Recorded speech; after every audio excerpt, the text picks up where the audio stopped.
High বন্ধুরা, কেমন আছো সবাই? আশা করছি সবাই ভালো আছো। আজকে তোমাদের জন্য নিয়ে আসলাম সুন্দর একটি সমপ্রেমিক গল্প, যে গল্পটি আমাদের এই সদস্যের মধ্য থেকে একজন পাঠিয়েছে। গল্পটি পড়ে আমার অনেক ভালো লাগলো, তাই ভাবলাম গল্পটি তোমাদের সাথেও শেয়ার করি। তোমরা যদি তোমাদের গল্প পাঠাতে চাও তাহলে আমাকে ইনস্টাগ্রামে মেসেজ করতে পারো। তাহলে আর দেরি না করে শুরু করা যাক আজকের গল্প।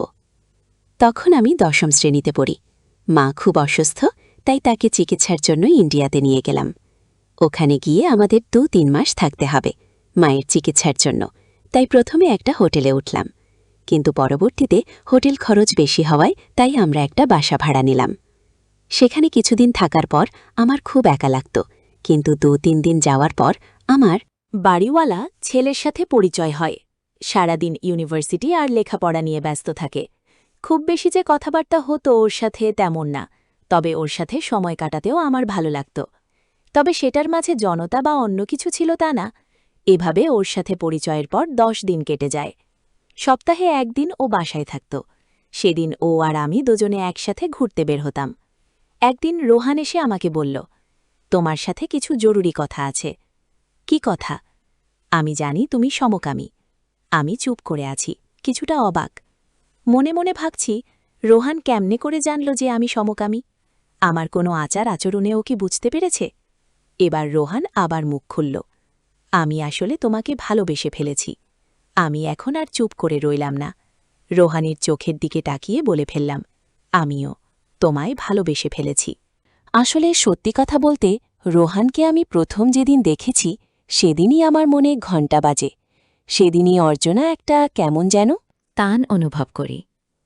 রোহান যখন আমাকে প্রপোজ করল, তাই তো আর না করতেই পারলাম না রোহানকে।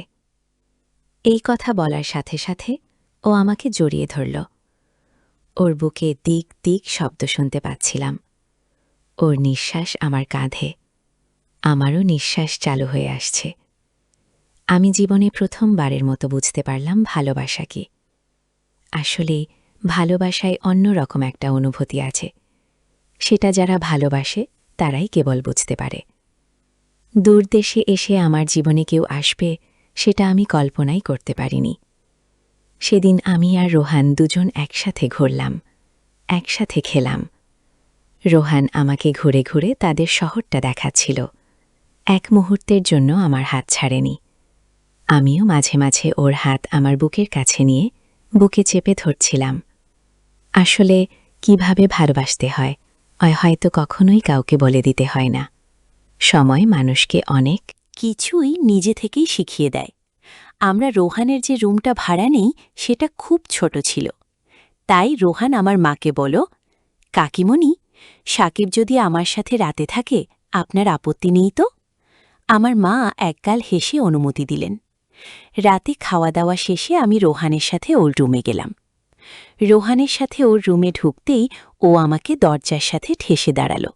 চুমু চুমুয়ে আমার শরীর ভরিয়ে দিল, কখনো আমার চোখে, কখনো গলায়, কখনো ঠোঁটে। তারপর আমাকে শক্ত করে জড়িয়ে ধরে ও আমাকে তার বিছানায় নিয়ে ওর বুকের মাঝে নিয়ে আদর করতে লাগল। একটা কথা তখন বুঝলাম, ভালোবাসা আর যৌনতা একসাথে পাওয়াটা খুব ভাগ্যের পাওয়া, যেটা আমি তখন পাচ্ছিলাম। আমার ঠোঁট তখন ওর ঠোঁটে, আমার শরীরে একটা সুতো নেই। দুজন নগ্ন পুরুষ শরীরের অলিগলিতে তখন শুধুই আদর আর আদর। সারা রাত ওর আদর নিলাম দিলাম। আমি বুঝলাম রুহান আমাকে পাগলের মতো ভালোবাসে। আমিও দিন দিন ওর প্রতি আরও দুর্বল হয়ে যাচ্ছিলাম। ওকে না দেখলে আমার ভালো লাগত না।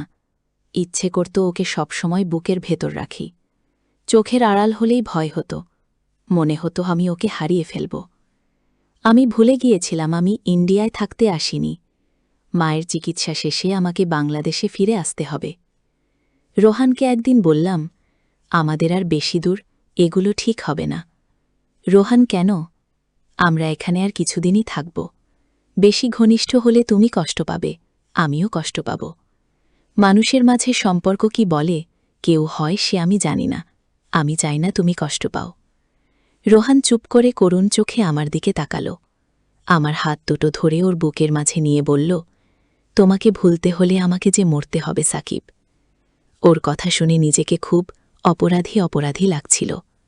ওকে জড়িয়ে দিলাম, হাউমাউ করে কেঁদে দিলাম। ও আমাকে জড়িয়ে ধরে কাঁদছে। ও আর একটা কথা বলল না।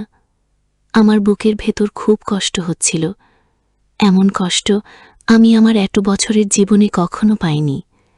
দেখতে দেখতে আমাদের চলে আসার সময় আসলো। আমি বুকে কষ্ট চেপে একা একা সবকিছু গোছগাছ করলাম। একটু পরপর রুহানের রুমের দিকে তাকাচ্ছিলাম। রুহান আজ ভার্সিটিতে যায়নি। আমার চোখ জুড়েও ওকে খুঁজছিল, কিন্তু যাকে মন খোঁজে সে আসে না। আমার বুকের ভেতর কেমন করে ওঠে। মাকে বলি, মা, আমি একটু রুহানের সাথে দেখা করে আসি। আমি বাসায় গিয়ে দেখি রুহান ওর রুমে। পুরো ঘর অন্ধকার। ও বিছানায় একপাশে বসে জানালার দিকে তাকিয়ে আছে, উদাস হয়ে। আমি যে ঘরে ঢুকেছি ও খেয়ালই করেনি। মনে হচ্ছিল ওর শরীর এখানে, কিন্তু মন অন্য কোথাও। আমি ওর কাছে এগিয়ে গেলাম, ওকে পেছন থেকে জড়িয়ে ধরলাম। রুহান অনবরত কাঁদছে, আমিও কাঁদছি। আমি ওর কপালে একটা চুমু খেলাম। রুহান আমাকে জড়িয়ে ধরে বলল, শাকিল, কেন আমরা দেশে থাকি? কেন আমাদের মাঝে এত দূরত্ব? আমি তোমায় ছাড়া কেমন করে থাকব? এই বলে সে আমার ঠোঁটে তার ঠোঁটটা ডুবিয়ে দিল। পুরো 10 মিনিট ধরে সে আমার ঠোঁটে চুমু খেল। আমিও তোমায় ছাড়া কেমন করে থাকব? আমার সকাল, দুপুর, রাত সকালেই। তুমি ওর কাছ থেকে আসার সময় ওকে শেষবারের মতো আবার চুমু খেলাম। আমার ফেসবুক আইডি আর সেল নাম্বার দিয়ে আসলাম। এক বুক ভালোবাসা পেয়ে হারানোর কষ্ট নিয়ে মাকে নিয়ে দেশে ফিরলাম। দেশে আসার পর ওকে দিনকে দিন মিস করতে থাকি। খুব অল্প দিনে ভালো লাগা আর ভালোবাসা আমাদের, কিন্তু আমার কাছে মনে হয় আমরা অনেক দিনের সাথী। এখনও ওর সাথে সেলফোনে কথা হয়, ফেসবুকে চ্যাট হয়, কিন্তু আমার শরীর, মন এখনও তার স্পর্শ খুঁজে বেড়ায় প্রতি পলে, প্রতি মুহূর্তে। বন্ধুরা, প্রবাসের সমপ্রেম গল্পটি তোমাদের কাছে কেমন লাগলো? গল্পটি যদি তোমাদের কাছে একটু হলেও ভালো লেগে থাকে, তাহলে একটি লাইক অবশ্যই দিও। আর গল্পটি তোমাদের কেমন লাগলো সেটা কমেন্ট করে জানাতে একদমই ভুল না। গল্পগুলো শুনে যদি তোমরা তোমাদের অনুভূতিগুলো প্রকাশ করো, তাহলে আমিও আরও অনুপ্রাণিত হই তোমাদেরকে সুন্দর সুন্দর গল্প দেওয়ার। আর তোমরা যদি চ্যানেলে নতুন হয়ে থাকো, তাহলে চ্যানেলটিকে সাবস্ক্রাইব করে বেল আইকনটি অন করে দিও। শীঘ্রই ফিরছি তোমাদের জন্য নতুন কোনো গল্প নিয়ে। সে পর্যন্ত সবাই ভালো থেকো। আর হ্যাঁ, বাংলা স্টোরির সাথে থেকো।